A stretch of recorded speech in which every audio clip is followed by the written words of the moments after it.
Hey, good morning, Chuck here. I don't know if you can hear that or not, but we've got an old bobwhite over here in these bushes underneath this old oak tree, and he's a whistling this morning. And there's another one.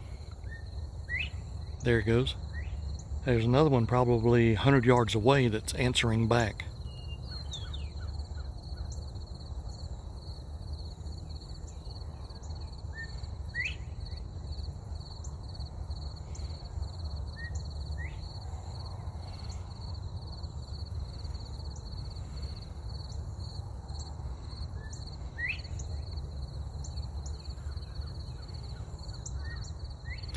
Beautiful to hear that sound this morning. Love to come out early. Sun has just risen.